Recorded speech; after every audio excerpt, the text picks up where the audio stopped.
Montana voters, welcome to our MT01 debate. Please find your seats, and also be aware that if you're seated in the middle and you jump up in the middle of the debate, you will block the cameras and I will pull out a laser.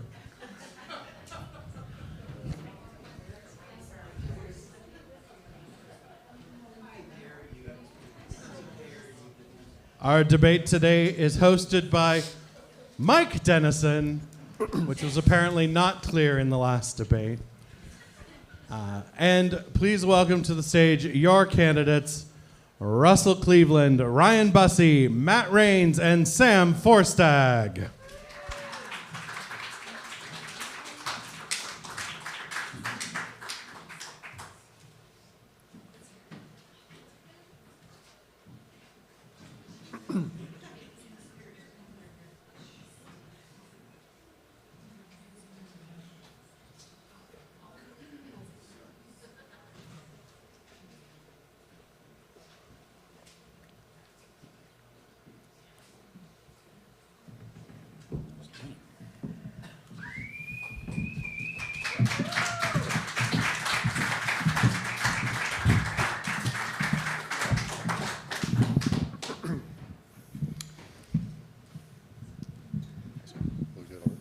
How are you?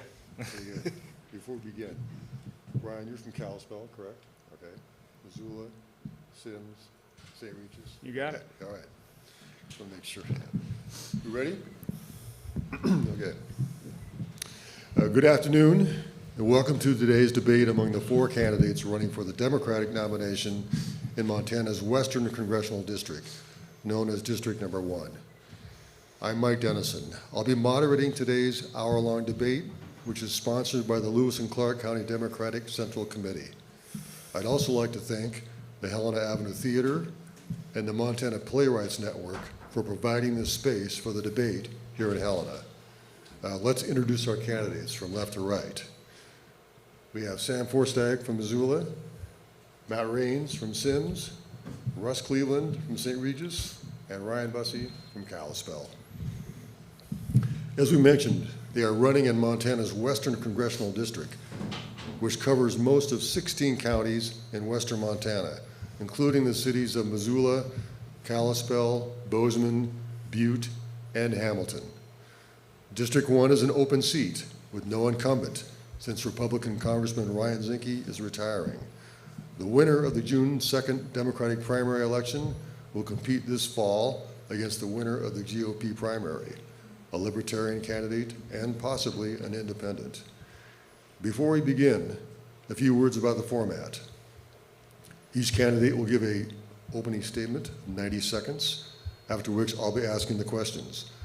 The candidate fielding the question will have 90 seconds to answer, and the other 3 will have 1 minute to respond. The candidates will also have a 2-minute closing statement. Let's get started. The first opening statement will be from Mr. Forstag. Hi, friends. I'm Sam Forstag. I am running for Congress here in the Western District, and I've spent the last 8 years working as a wildland firefighter across Montana, across the West, the last 4, working as a smoke jumper for the U.S. Forest Service, and the last couple as a leader in my union's local.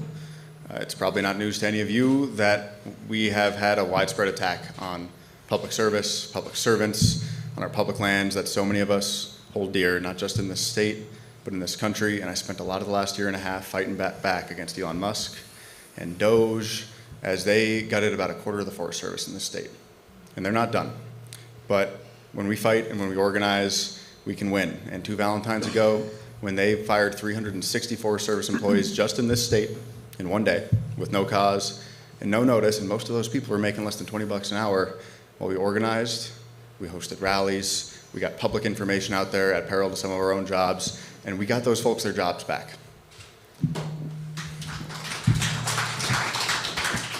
And that fight is not over, and we got a little bit longer to go, but we need to keep fighting because we can slow them down. Sometimes we can stop them, and we can win this seat so that we can start rebuilding from the ashes of what they have been burning down so they can try to buy it all up and sell it back to us for parts. We do not have to let that happen, and when we win this seat, we can build back a better version of all of these things. We must, we have to. I would love your help doing that. Thank you all so much. Thank you. Mr. Raines, your opening statement. I'm Matt Raines. Thank you all for coming. So I got into this race because, like a lot of Montanans, I think we're tired of being represented by New Jersey, by Maryland, by California, by Minnesota. I mean, shit, Zinke moved to Santa Barbara just so he could be in the in crowd. I mean, my family goes back, I'm 4th generation on my family ranch, goes to the 1890s. I went to West Point. I was a Montana cadet there. Duty, honor, country is embedded in me. Was served in the military. I was an Army captain, flew Black Hawks, served in Iraq, which is vital now more than ever with this atrocity that's going on in Iran. Traveled the country. I did over 60 countries as a photojournalist. Africa, Middle East, Asia. I'm very familiar with the other side of the world.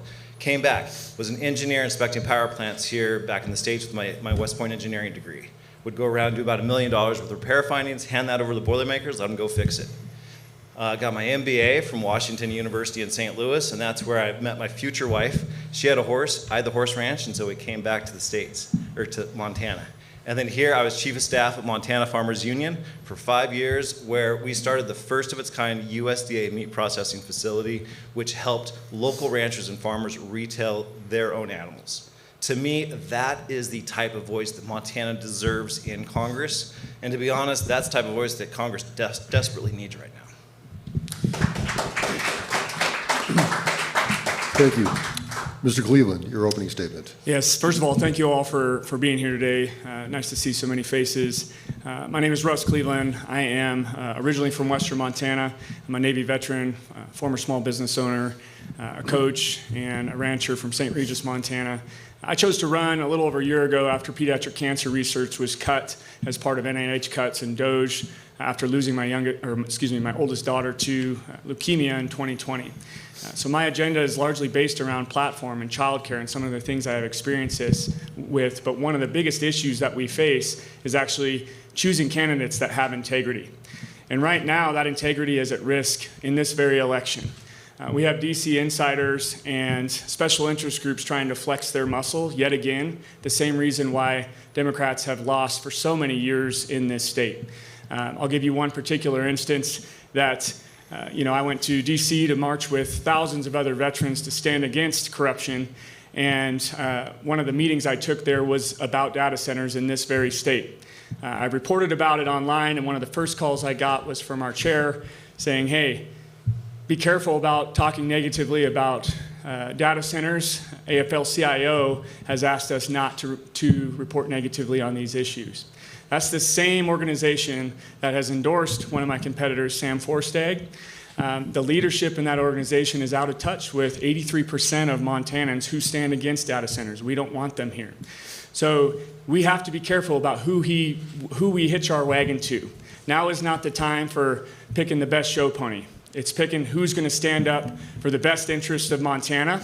That's why I'm running. I'm tired of the same old song and dance. We need someone who's got integrity that's going to stand up for the interest of Montanans. I know I do that. I have respect for Mr. Busse, who I think is also doing that, and we're going to change the format here in this Montana race.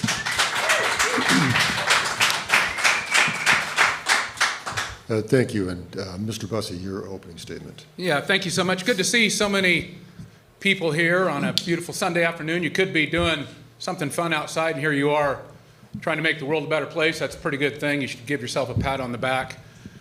I'm Ryan Busse. I'm running for this seat because I think I owe this state something. I've lived in Kalispell for 31 years. Sarah and I were married on the banks of the Flathead River. We've raised 2 wonderful boys there. And this is a state that gives people chances. It gave us a chance. We bounced around in rentals and finally afforded to buy our first house at $127,000. Man, that felt pretty good. But right now, people like my 2 boys, 18 and 20, 18 and 21, they can't afford to have that kind of chance. I ran for governor a couple years ago, and a lot of you know that, and there's a lot of people frustrated with Democratic politics right now. And I have to tell you, I respect Russ a lot. He's running a hell of a campaign. Good man. One of the tenets of my campaign is that I think we should hold ourselves to a higher standard, Democrats to a higher standard. Sam, you've talked about continually about keeping dark money out of this primary election, something I think we should do, something Russ thinks we should do. Yet today I see on your website a literal invitation to dark money to come into this race. Literally, if you go on the website, media, you will find an instruction of what to say, when to say it, what dark money, DC orgs come in here and buy this election. We have been campaigning our tails off, meeting with people. They deserve something better.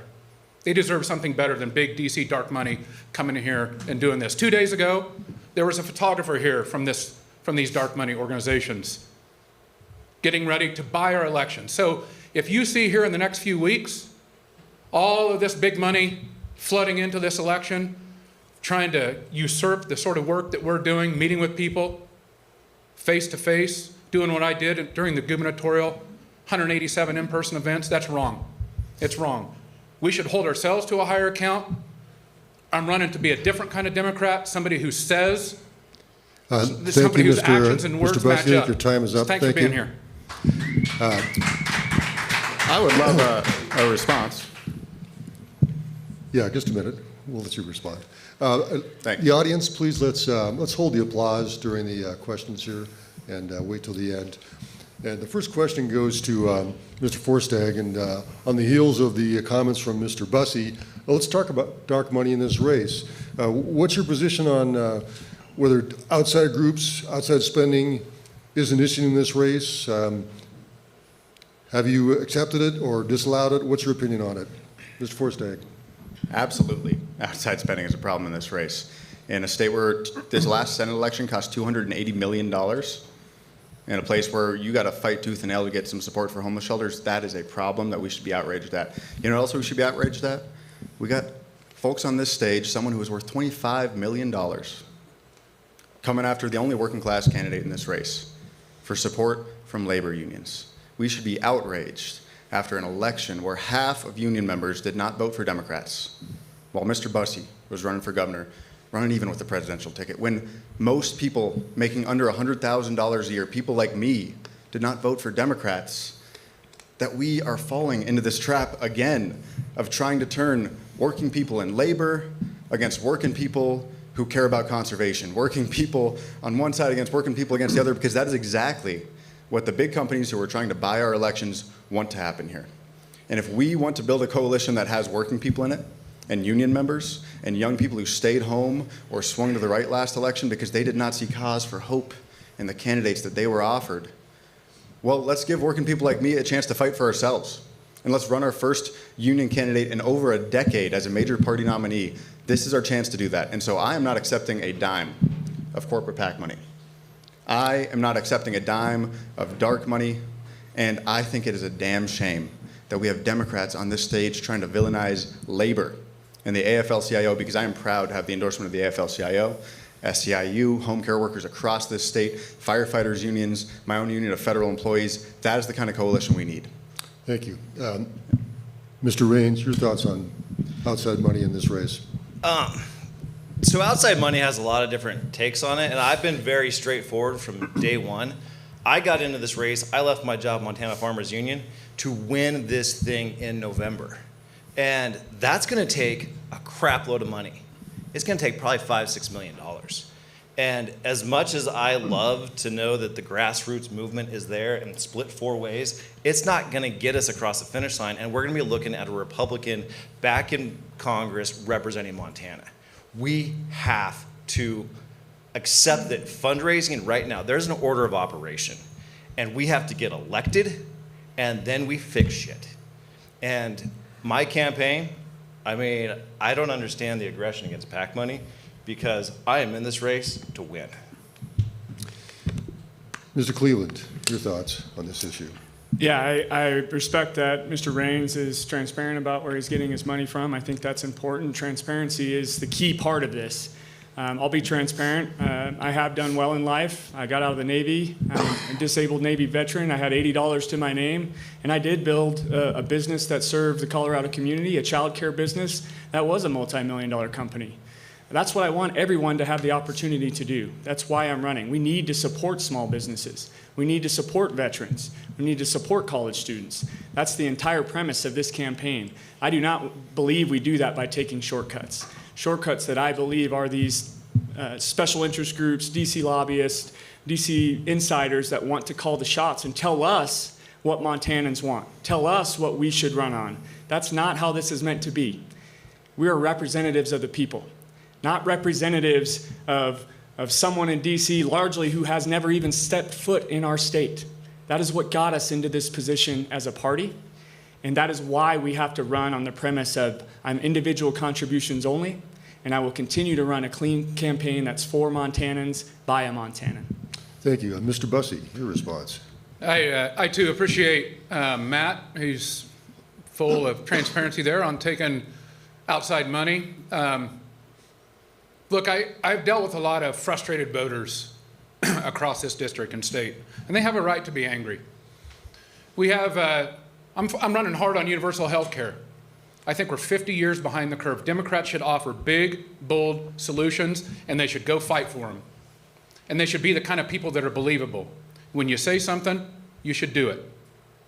You can't say you don't like dark money. You can't say you're for the Montana plan and then put a literal instruction booklet on your website about how to pour dark money into this race. It says for the primary, I just looked at it. This is not a general election thing. This is the instruction for big DC dark money to pour as much money into this race, to usurp the work that Russ is doing, or Matt's doing, or I'm doing? Why are we okay with saying one thing and doing another? That is why people are frustrated. They have a right to be frustrated. It's about time that Democrats' actions match their rhetoric. We can do better. We can push for universal health care. We can send somebody to Washington, D.C. who will throw an elbow even into our own people if we need to. That's a hard thing to do. But we should hold ourselves to a higher standard. Thank you. The next question goes first to Mr. Raines. Mr. Raines, you mentioned your experience in the military. Let's talk about the war in Iran. Do you support President Trump's decision to attack Iran or not? What should the next steps be to resolve the conflict, and what role should Congress play, and would you play as a congressperson? There is not enough time for this question. Yeah. So I do not support Donald Trump's move into Iran.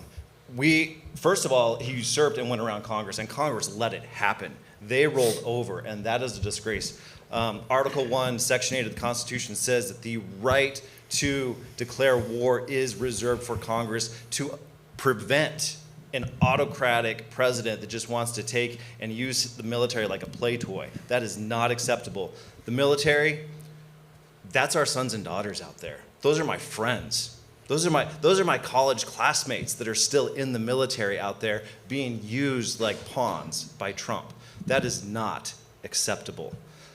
And now we're in a shit show. So there is no easy way. I mean, we just saw yesterday where they tried to negotiate. We knew that wasn't going to happen. There's no solution. They went in, they kicked the hornet's nest, and then is trying to run away, and those hornets are pissed. We are talking about a military of 600,000. There is no easy solution. They are going to keep the pedal to the metal. And if we do pull out, there are terrorist organizations salivating to backfill that government. We have put the Middle East in a very, very dangerous situation. Mr. Cleveland, your response. Yeah, as a fellow veteran to Matt and some of you in the audience, I recognize, I too agree, we should not even be in Iran. That's why we should not allow one man to decide the fate of thousands of Americans and put the economy in this country at risk. That is what it's, I mean, we've seen a higher increase in the last month in the price of fuel than we have in the last 59 years in this country. That's Trumpism. And everyone who supports him supports that. It all comes down to money. Collapse the market, buy oil low, say we're back opening the Straits of Hormuz, oil prices surge, they enrich their pockets, we're back in conflict. This is a playbook from the Billionaires 101. And we need people in Congress who understand how the military works, who understands the economics of this situation, and who have a spine to stand up against this administration and other congressmen and senators who aren't going to play these games with big corporations who want to buy off elections like this one, and actually fight for the American people, actually fight for Montanans. Thank you. Mr. Busse, your response. This war in Iran largely came to pass because we don't have any representation in Congress. I think you should be upset about that. If you filled up your truck or your car this morning, you probably are upset. If you think about the sort of moral decay that it's forcing upon our national or international representation, or you should be upset about that. We can have a Congress that stands up to this administration. It's possible. Right now, we have a Congress who represents corporations, billionaires, the wealthiest in America. But we don't have representation that stands up for our military men and women. And let's be clear, our military is an amazing fighting machine with incredible people in it. But we're doing them a disservice by not having a Congress that stands up and represents all of us, our friends, our sons and daughters, and our interests. Congress is supposed to be a co-equal branch of government. Right now, it's a sycophancy to one man. It's gotten us in a lot of problems, and it's going to get us in a lot more. We got to win this seat back in November. Thank you. Mr. Forstag, your response. I read somewhere that modern warfare in this country is an American soldier being asked to fire a weapon that costs more than they will make in a year at somebody who will not make that much money in their lifetime. And war in this country, whether it is the war with Iran that our Congress was too cowardly to even take a damn vote on, much less stop, or war after war that we have been stuck in since the 1940s, the last time that we actually took a vote, that our Congress actually stood up and put themselves on the record about whether we were actually going to war, is something that is fought overwhelmingly by poor and working folks at the behest of wealthy folks who are supposedly representing us in Congress and the Senate. And right now, the average worth of a congressperson in this country is $3 to $4 million, depending on the day and depending on how good the stock market's doing. That is a damn shame. Too many of the folks representing us do not have skin in the game when it comes to big decisions like whether we are going to ask people to risk their lives, whether that is risking your life overseas or risking your life at home. We need people in Congress who actually know friends and family, folks who have served, folks who are in the economic class that is overwhelmingly serving in our military right now and who care that much more about whether we are going to go waste billions of dollars a day in a war with Iran, while people I go talk to outside of Bozeman are facing their rent being doubled and being priced out of house and home in their last affordable housing option. That is something that we should all be so damn angry about. And if we are really as angry as we ought to be, well, we need to be doing everything we can to get those folks out of Congress. Thank you. This next question goes to Mr. Cleveland. Mr. Cleveland, you mentioned your background in child care.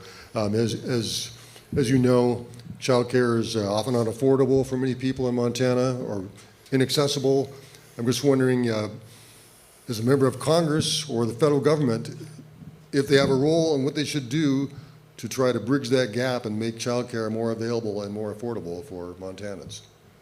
The answer is yes, we do have a role because childcare is the foundation of our economy. My company was the first company in the country to open remote learning centers during COVID, providing essential care for essential workers during that period when kids were forced out of schools. We showed that there's a model you can do that safely. We are also the first to help get universal pre-K launched across the state of Colorado, a plan I have on the national stage. This is all connected. We've seen the dissolution of our Department of Education over the last year, and my plan includes changing that to a Department of Youth Development, which connects birth to workforce. It shows that child care does help the economy. Every dollar invested in child care is a $4 to $9 return in local economy. Universal pre-K raises those learning outcomes not just in first, second, and third grade, but all the way into junior high and high school. And that cascades into economic opportunity for our juniors and seniors in high school. We need programs that actually set them up for workforce success. Some schools allow students to graduate with an associate's degree through programs like Running Start and Gear Up. Why not offer that to every student? And if you don't want to go to college, that's great. There's trades out there that need tradesmen. And so we should allow space in those junior and senior years for students to pursue a trade so that they can graduate high school as an electrician making $60 an hour instead of being forced to make $10 an hour, which is just plaguing this homelessness population that is 10% in the ages of 18 to 24 versus a 0.23% in the rest of our adult population. It's time to do this differently. And this starts with education. It starts with childcare and understanding that those two things are connected. Thank you, Mr. Cleveland. Mr. Busse, your response. Yeah, we're spending $33 million a day on this debacle in Venezuela. We're spending $1.6 billion a day on this thing we're doing in Iran. We have just approved a budget for $191 billion for ICE. That's more than all but 14 militaries on the face of the earth. It's more than the U.S. Marine Corps here at home. And yet we tell young parents trying to make a living, trying to pay their rent, pay for exploding grocery prices, that we can't help with child care. We're making the wrong decisions in this country. Again, we could have representation that fixes things like the current gap in the Best Beginnings scholarship program, but we don't. And so we've got open spots in a town like Missoula, but we can't get our representatives to fix the federal formulas for the funding. Our priorities are out of whack. It's not that we don't have the money. We don't have the fortitude and we don't have the representation. We can change that. That's what this election's about. Thank you. Mr. Forstag, your response. Well, it seems like we got some unanimity here. Absolutely. We should have universal child care and pre-K in this country. We can afford to do all of that. We can have universal pre-K by expanding programs like Head Start and Best Beginnings. I was one of those kids who had somewhere to go, thanks to Head Start. There are a lot of people right now who don't know where they're going to send their kids. And one of those people was a fellow named Cole, who came to one of our first events of this campaign up in Kalispell. Cole is about my age. He's got a bitchin' mullet, and he had a 2-year-old on his lap, and he said, I have never seen a place in the Democratic Party for myself before.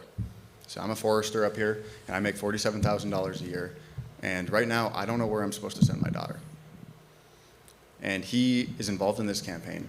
He has attended events since. Cole is exactly the sort of person that we need to reach out to and bring back into our coalition. Cole should be a Democrat. Cole should have a choice for a candidate whose lived experience reflects his own, somebody who knows what it's been like to struggle to afford housing in the state for the last 5, 10, 15 years, to struggle to afford your health care, and for someone like me who would like to raise a family in this state, to not be able to conceive, even when I'm working 1,000 hours of overtime in a year, how I would afford to raise a kid and still keep that 980 square foot place I got in the edge of town. That is most Montanans' experience. That is not the experience of most people in Congress today. If we want to pay for all these things, we just got to make sure the richest people in this country and corporations are carrying their own weight, and we need to fundamentally reform our tax system to make sure that we are paying for these things without going into more debt. That is what I'm running to do. Thank you. Finally, Mr. Raines, your comments. So I agree with Russ. There is no better investment in the American future, the Montana future, than investing in our youth and our education. Full stop. I've seen the world. I could cross into a country and within hours know exactly how much they prioritize and invest in their education. If it's just the boys, if it's girls, it's embedded in everything that you live and exist. If you follow the laws, how the children behave. And so Montanans are workers. We want to get out there. We want to make a living for ourselves. Childcare should not be a limiting factor that it doesn't make sense to go out and work. We need to make sure that our wages make it available to where you can go and make a better life for your family. We need to make sure that federally, we support the state with funding that they can help minimize the cost and the drain on childcare for our individual families. Thank you. The next question goes to Mr. Busse. Mr. Busse, you alluded to this a bit in your opening statement.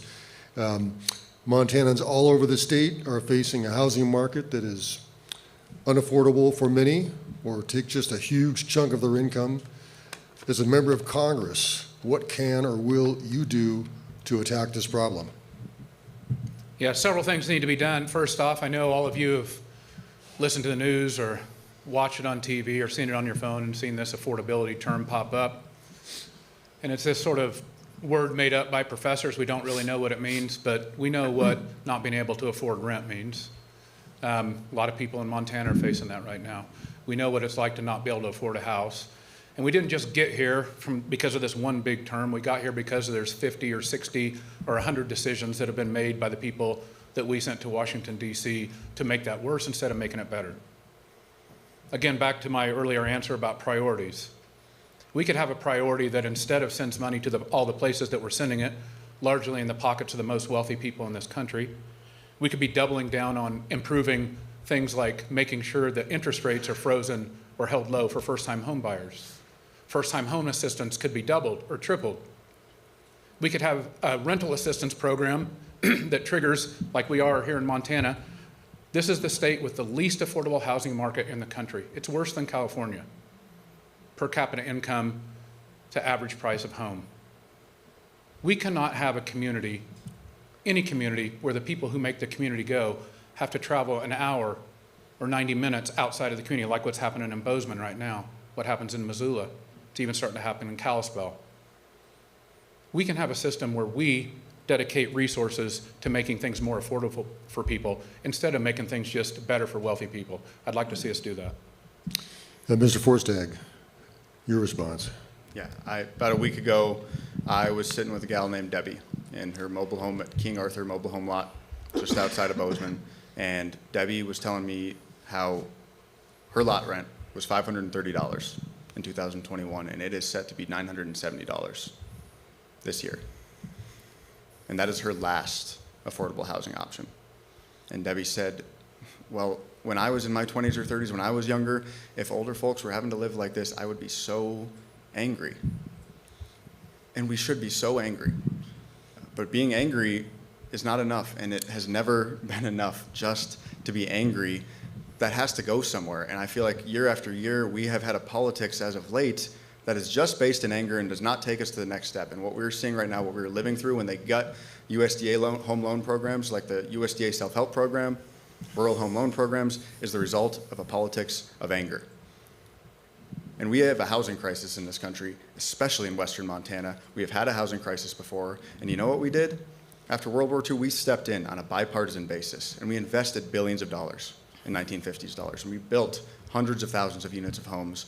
We have done that before, and we have to do that again. It is going to take a whole lot of money. Let's not dance around that. We have the money, and just as important as what we spend it on is where we get it. We have got to get rid of this consolidation of wealth and power at the top of the income ladder and with large corporations. We have got to raise the corporate tax rate. We need a minimum effective income tax rate for people making over $1 million a year, and we need to invest that money in a timeline that working people like me can actually see the results of, because we do not have 10 years to wait for people like me or people like Debbie. Thank you. Mr. Raines, your thoughts on this? Yeah, I mean, it's hitting us all. For example, like Sam was talking about, if you're a 20, 30-year-old right now, if you're in college, just got out of college, first job, maybe you're starting your family, 2/3 of your wages or salary are going toward your home, rent or a mortgage. That is unsustainable. That is what is pushing Montanans out of their communities. Everyday Montanans are either having to leave the state or move further and further down. The first thing that we can attack is right now we have corporations that are coming in and Airbnb-ing us out of our own communities. We need to eradicate that. We need to make sure that Montanans own Montana homes. And then federally, there's a lot of things that we can do through grant programs to incentivize the development of more homes. The Pandora's box is open. The country knows that Montana is a gorgeous, beautiful, wonderful place to live. They're gonna keep coming. We need to be ready and we need to sustain that. So utilities, we can set up to make areas that homes can be developed. And then we need to incentivize the contractors to stop cherry picking the mansions and actually incentivize them to come back and start building lower income, middle income, single family homes. Thank you. Mr. Cleveland. Yeah, the only reason I was able to buy my first home was because it was a VA loan, which was no money down. The only reason I was able to go to school is because it was a GI Bill and I didn't have lifelong student debt. I was recruited out of an MBA program to help restore a market in Denver for US Bank that helps take people in a target market and get them into homes, get their businesses started. I understand the lending. Those opportunities allowed me to take the risk to start my own business. Moving back to Montana, I realized in St. Regis we had a housing crisis there too. It's not just in Bozeman. So I helped build a 7-plex that I actually built myself with my own hands to help put teachers in houses that they otherwise couldn't find. Housing was too expensive. I've done the work. I understand the changes that need done in lending reform. I understand the changes that need done in code revisions, in federal grant money, in builder incentives, in opportunities that can actually correct this housing issue. That's wages, that's supply, and that is legislation that actually gets people back into affordable housing. Thank you. The next question goes to Mr. Forstag. Mr. Forstag, you've kind of alluded to this as well as most of the candidates have. We have a huge growing disparity in this country between the haves and the have-nots, a massive wealth gap. I'm wondering what specifically, if you're in Congress, would you be advocating to try to address this problem? Yeah, I want to be upfront about this, as you might have noticed. We need a minimum effective income tax rate for incomes over $1 million a year, 30%. Because there's no reason that somebody making $1 million or $1 billion a year should be paying a lower proportion of their income than somebody who's taking home $80,000 or $90,000 as a smoke jumper, as a carpenter, or well, the average of $60,000 a year that people in Montana are making right now. Because when I was working as a jumper, well, 36% of every paycheck went to taxes and all the rest. And if you are one of the top earners in this country today, your effective income tax rate is about 4%. That's unjust. That's no way to run a country. And that's precisely why we've been forced into this mindset of scarcity where they tell us we can't afford childcare and we can't afford to tackle a housing crisis, but we can afford to go to another war. That is a lie, and that is only true if we believe it. So we need that minimum effective income tax rate. We need to raise the corporate tax rate so it is not the lowest that it has been in decades to at least 35%. Because, as I said, just as importantly as the things that we need to invest in is getting at that concentration of wealth that is being hoarded by large corporations, by the richest folks in this country. We are a wealthy country. We are a rich country. We can afford to fix these things. There is no reason we should have elderly folks and people struggling with mental illness living on the streets right now. We need to fix that now. Mr. Raines, your response. So I'm really proud of what we did with Montana Farmers Union starting that meat processing co-op, because what it did is we gave 60, 70 member owners an opportunity to control their destiny. Ranchers in Montana are tied, or were tied to the big four packing plants, corporate monopolies, the middleman.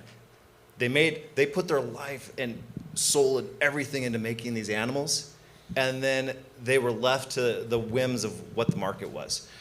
There are solutions, real solutions out there that it's not just plain percentages, it's actually finding solutions that will put money in the pockets of Montanans, will give our lives that we are doing and living right now an opportunity to grow and expand. And so those are the type of solutions that I look forward to. It's not just swinging the tax back and forth. That doesn't last. That goes by political party. Finding real world solutions that make your lives better, that's the hard route. That's the difficult route. And that is what somebody in Congress really should be focused on. Mr. Cleveland, your response. Absolutely. This is where experience matters, because it's great to talk about taxation, but unless you understand how this actually works, you don't know what loopholes to close. Sam's right. We do need to increase taxes on the wealthy, but you don't do it in income tax. You know why? These folks making over $1 million, they don't take a W-2. They take their income in loans against their own assets, and they don't pay any tax on that. So it's closing loopholes like stepped-up basics. It's applying a tax, a 5% tax on just our 986 billionaires in this country would inject $4.4 trillion a year into our economy. That would pay for the $1.3 trillion universal health care program. It would pay for a $1.1 trillion universal child care. I'm tripping on my tongue. And it would pay for $2 trillion to actually start addressing the $40 trillion debt that we have as a country. That debt load that's climbing by $1 trillion right now every 100 days. So it's closing loopholes and it's addressing the ultra wealthy by an actual wealth tax, because they don't take a W-2 like you and I. They have assets and they're borrowing against those assets at no taxation, and that is where the system is broken in this country. Thank you. Mr. Busse, your response. In this country, we have decided that we're going to tax our labor at 35, 36, 37%, sometimes more. That's why we're in this. That's why we're in this terrible situation. Billionaires, big corporations, the very wealthy and powerful, they have something that all of us don't have. They have lobbyists, they have attorneys, they have buckets full of cash to pay people off. And so they have instituted these loopholes and rules like the carried interest loophole. It allows a hedge fund manager who makes 30, 40, 50, $100 million a year to pay a flat 10% tax. How do we allow that to happen? It's because we don't have representation. We have to close these loopholes. I want to remind everybody, much of the frustration that led to the election of Donald Trump is based on this wealth disparity. We need to be the party that offers solutions and fixes it. And MAGA, the again in MAGA, when do a lot of people say that was? 1950s, 1960? The top marginal income tax rate in 1955 was 91%. 91. Ronald Reagan was a champion because he lowered it to 50%. So these times and these conservative heroes, they were okay with a much different tax system than we have now. Democrats should stand up for working people. We should represent us, not the system that's propagating this. Thank you. The next question goes first to Mr. Raines. Mr. Raines, we've talked a little bit about health care. Let's talk specifically about it. Health care, as you know, remains difficult to afford or access for many Montanans still. What is your solution to this persistent problem? If you're a member of Congress, what will you be advocating for? Yeah, I mean, it's scary. When I was a kid, I got doctored out of the vet bag first because my parents were scared to go to the hospital. You didn't know how much it was going to cost you. And we're getting back there rapidly. This big, beautiful bill really attacked our rural healthcare system in ways that we have to reverse that immediately. It's Medicaid, which is the foundation for keeping our rural clinics open. We've lost a lot of the funding for it, and then what they did, and it really pisses me off with the smoke and mirrors, they took $300 million that they're going to give to the hospitals right away. You have to spend it by October, right before elections. And that money came from Medicaid. Well, the problem is that is a one-time lump sum that's just going to vanish. What they stole from us was Medicaid support perpetually. And so for years out, we're going to have lost a lot of Medicaid support for Montanans across the board. So our rural health clinics, we have 9 counties in Montana that don't have healthcare clinics. We are so far behind. This is not about just filling in the gaps. I live 45 minutes from an emergency room. I shouldn't have to mercy flight from my home just to get to a hospital. We have to attack this like Montana exists as a rural state and find healthcare solutions for us that is appropriate for Montana. Thank you. Mr. Cleveland. Yeah, healthcare is the whole reason I'm in this race. I shared with you all that I lost my daughter to leukemia at the age of 13. While she was taking her last breath, we were still receiving bills of $300,000 a month for care after insurance. Tell me how that should be okay in this country. Just a year and a half later, my youngest daughter got sick with a different rare lung disease. The only medication that could cure her, insurance did not cover. It cost $10,000 a dose for a medication that cost $286 to manufacture. That is the healthcare system in the United States right now.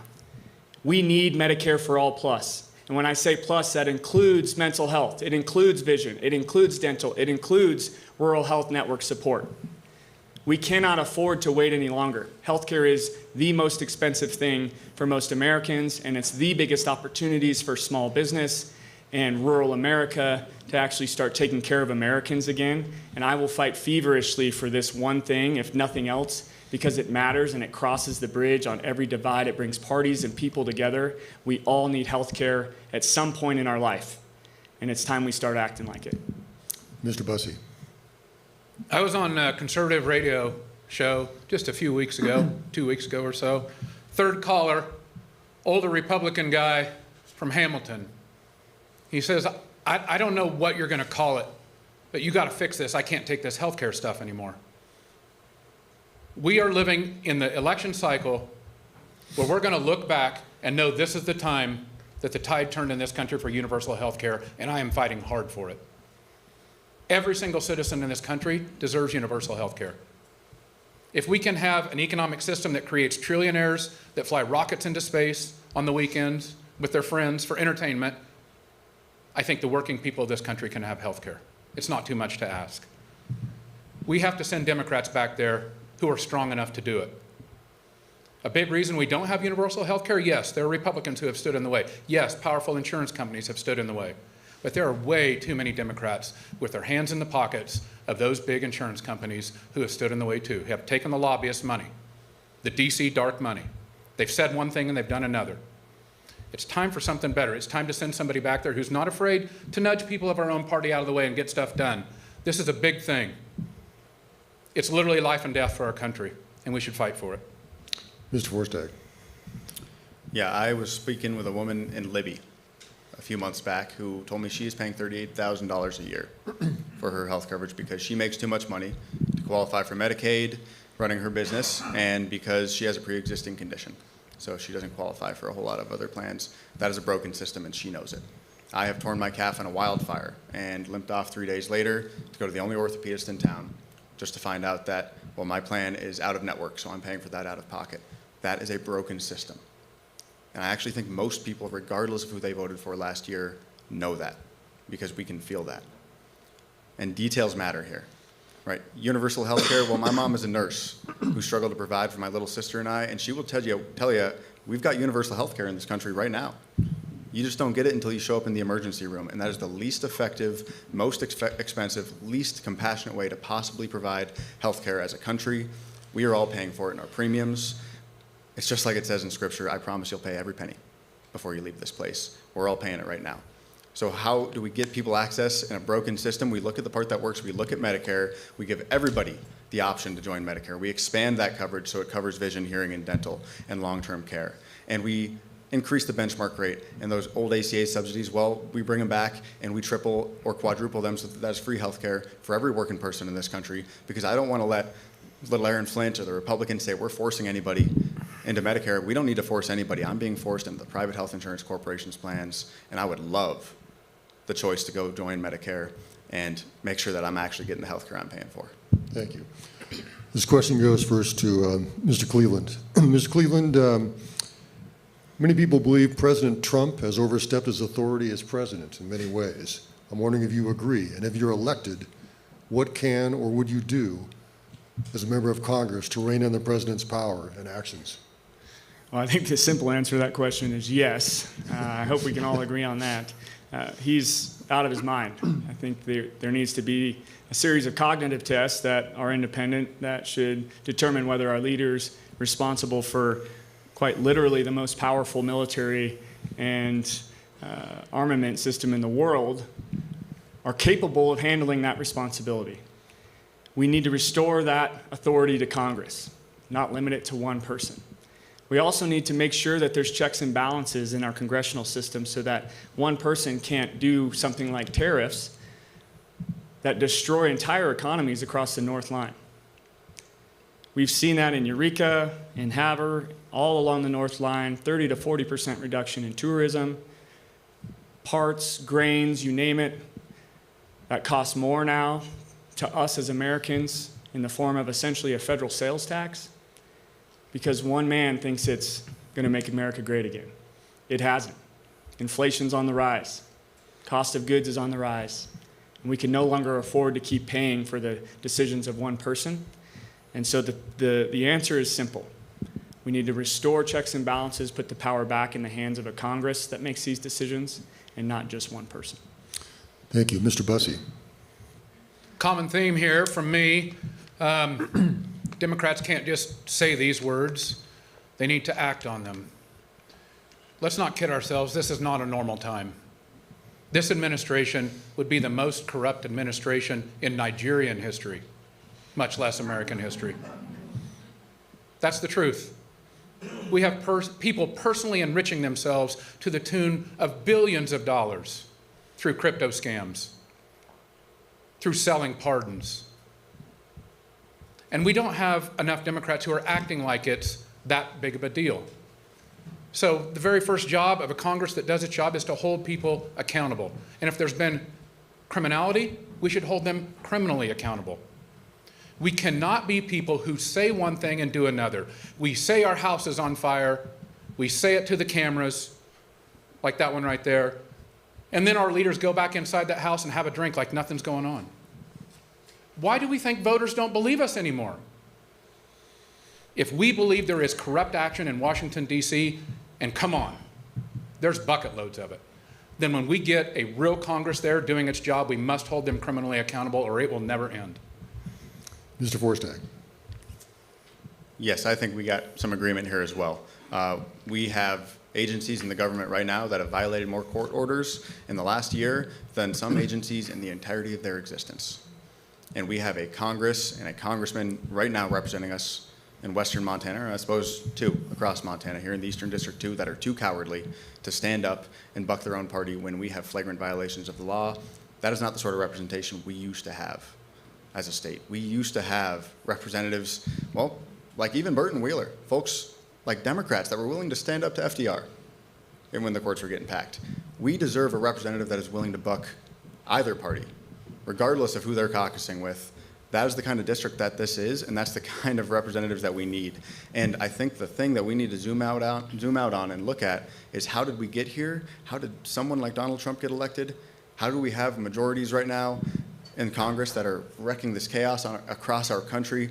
Well, it's because a lot of my coworkers, a lot of my union members friends who voted for these guys, well, when we were fighting Doge and I would ask, why the heck did you vote for him?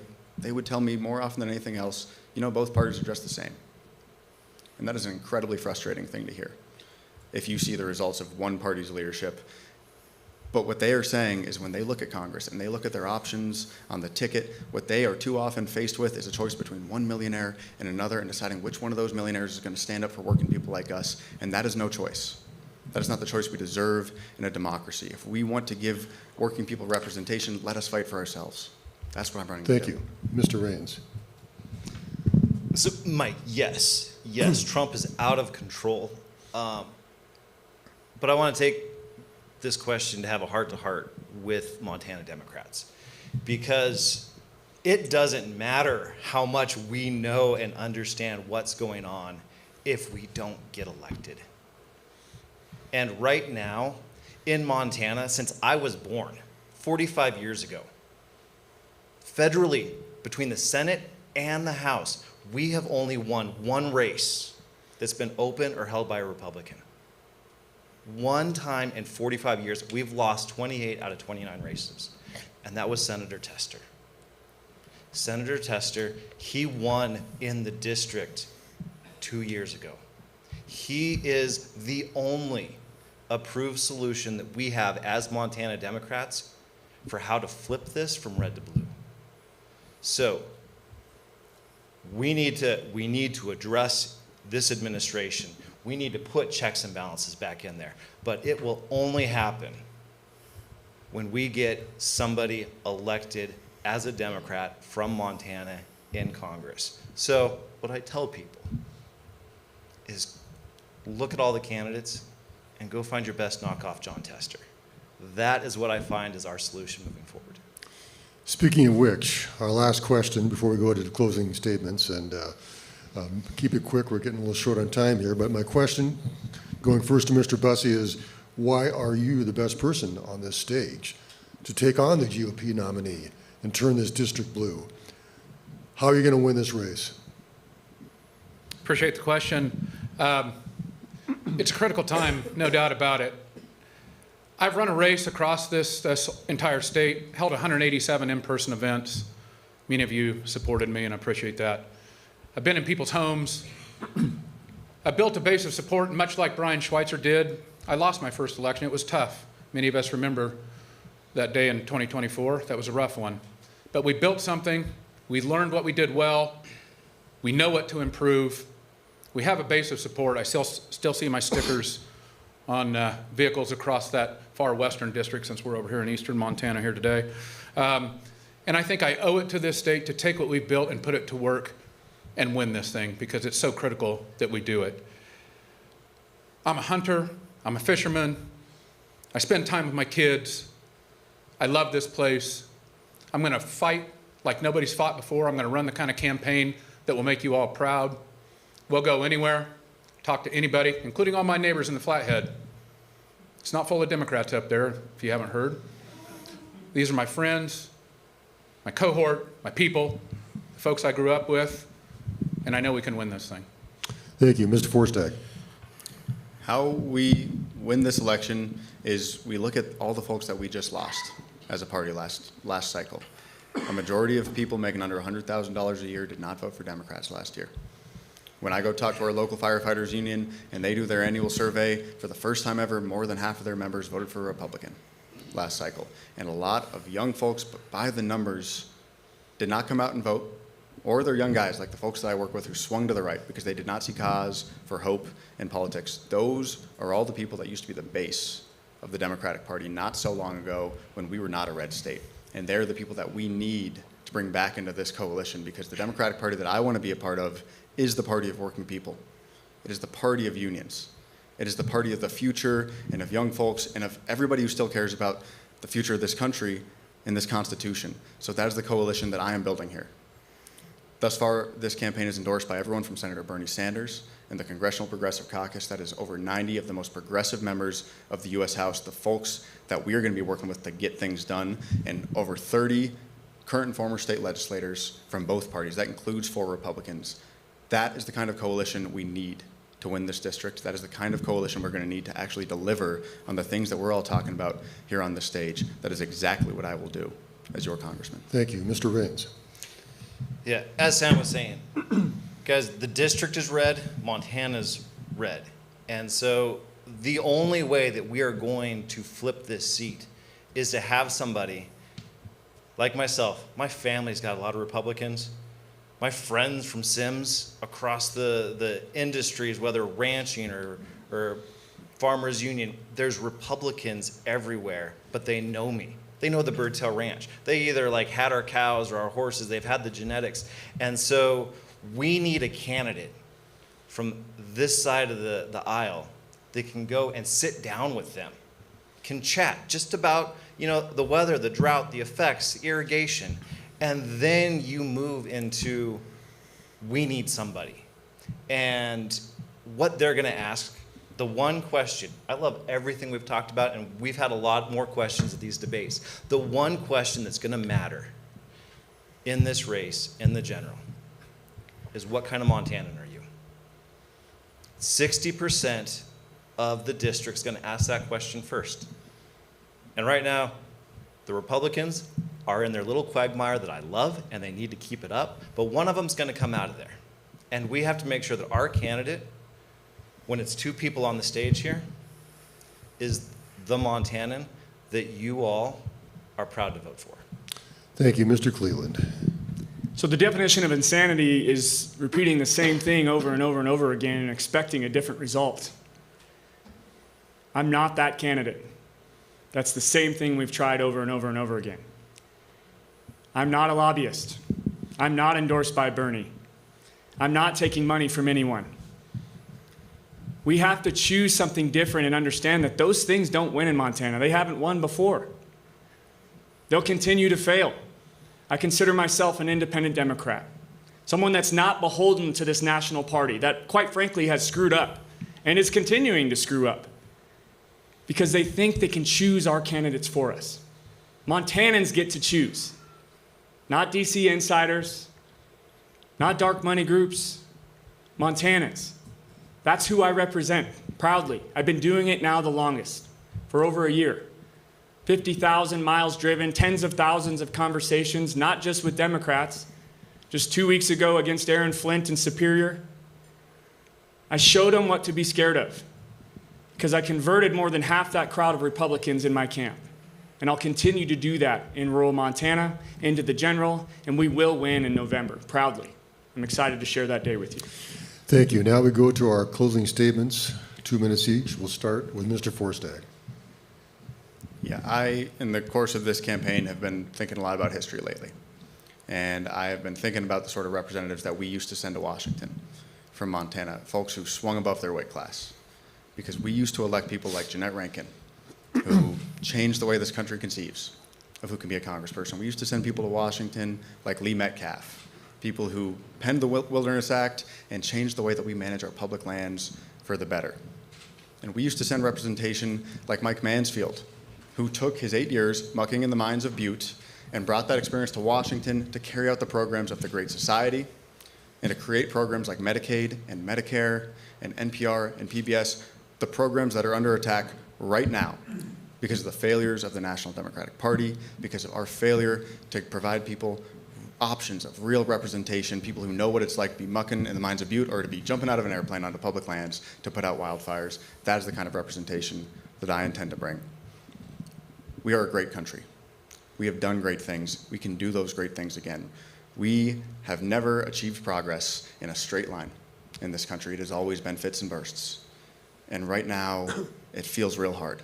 And it feels real hard, or real easy, to fall into despair. We cannot do that, and we cannot have another politics and another campaign that is just based on anger and despair. We need a politics of hope in this country and in this state to talk about that fact that if we have had representatives who built programs like that, we can have representatives right now who make sure this is rock bottom, to expand access to things like Medicare, to expand what Medicaid actually covers, to make sure that everybody has access to housing and health care and child care in this country, and that we pay for it by taxing the folks who are getting rich off of all those broken systems. I would love your help with that. Thank you. Mr. Raines, your closing statement. So I left my job proudly to run in this race because of the urgency of 2026 to me. This is the time, the race. We need to flip this seat right here and now. And to me, I am the type of Democrat that can get this done. Now with that, we've had representation that really doesn't like to talk to Montanans, and we know that. And so it's been exciting to do these forums and be out here and showcase who we are as your representative. I want everyone to make sure that you understand that when I'm in that seat, it doesn't matter if you're Democrat, Independent, Republican. My door is open and your problems are my problem. It doesn't matter if you've lived in the district or Montana for 5 months, 5 years, 50 years, 5 generations, or 500 generations. My door is open and your problems are my problems. That is the type of representation we used to get. And it's become so politicized and so against the Montana core values of taking care of your neighbor. We shouldn't be talking politics in the first 5 minutes of helping somebody or meeting somebody. That is not how I was raised. Your neighbor needs help. It doesn't matter. You're over there doing everything. It doesn't matter if it's 2 in the morning. That is the type of representation that I want to see back in Congress. And it's the way I was raised. And it's the 45 years of my life taking the harder path, whether it's West Point imbuing that duty on our country to serve. And that's why I'm back up here. You serve, you have an obligation after the military because of West Point, but you have a lifetime obligation to continue to give back to your communities. And that's why I'm here, because the urgency of this race is off the charts. And now is the time. And we need the right kind of Montanan that can flip this seat, get in there, and represent Montana the right way. Thank you. Mr. Cleveland. Montana has a rich history of being purple. And I think this is our opportunity to make Montana purple again. It's in front of us, but not if we choose the wrong candidate. We have to choose someone who has the lived experience, the professional experience, the passion to go out there and do the work. This will not be easy. It hasn't been easy the last year. I can tell you 12 months ago when I was doing this, there were a lot of Trump hats and Trump flags flying around. But I can tell you there's a lot less of them now, right? You don't see them. There's a movement happening. We have an opportunity to capture it as Democrats in this state, to redefine what Democrats look like, what we stand for, what we act like, to restore the working class, to protect agriculture, to protect small business, to stand up for veterans, to protect education and invest in it the right way, to do things like universal health care, universal child care, things we should have done decades ago. I mean, just this week, Mexico passed universal health care. Come on. Come on. But there's one way to do it. We have to cut out the corruption. And you have to choose a candidate that will stand against all of it and has the entire time, who's not trying to deceive you. Everything is out front. I'm proud to be individual contributions only. I'm proud to be grassroots because that is Montana. And we can win that way, on the ground, talking to our fellow Montanans again. That's the work I've been doing. That's the work I'll continue to do. And I'd ask for your support. Those of you in District 1, I know we're outside of district today. I'd ask for your vote, volunteers, donations. Let's go out there and get this thing done. This is a great year. This is a great opportunity for all of us. Thank you. And finally, Mr. Busse, your closing statement. This is, it's an incredible place, incredible state, incredible group of people. Not long after I moved to the Flathead Valley, I went to work fighting for the Badger II medicine, a place that became sacred to me. Sarah and I eventually named our son, youngest son, Badge after the Badger II medicine. And I realized right away that this state to which I owe everything deserves something from me. I started to fight for that place, even though in my professional career, just being an overt Democrat, fighting for an environment, doing something like that could cost you your job. In fact, mine was threatened all the time. But I fought for that place. I continued for 25 years. I've done nothing but fight for Montana. I've been in Congress. I've testified here. I've written everything fought everywhere, never been paid a penny for it. I've been in peril many times, and I think we should look ourselves in the eye, in the mirror, and realize that if we do not win this seat and this majority back in Congress, that the next 2 years in this country are going to be very damn dark for all of us. Darker than even what we've experienced so far. It's time to send somebody back there who can win. I'm in this because I believe I can win the general. If I wasn't, I wouldn't be here. Campaigning's hard. It's hard on your family. My 2 boys, they've also fought for this state. Lead litigants in the Held case. My wife Sarah's fought for everything in Kalispell, public education, public libraries, in the face of a community that sometimes doesn't appreciate all that. It's hard work. But this time calls for something different. Somebody who will fight. Somebody who will stand up. Somebody whose words mean what they say. We can get this done. I can feel it. It's so much different than 2 years ago. It's a hopeful time. It really is. It's frightening, but it's hopeful. Imagine what you're going to feel like the day after Election Day. We put that blue flag back in western Montana and the state's purple again. It's going to be a pretty good feeling. We're going to get it done. Thank you. Thank you. Let's have a hand for all of our candidates.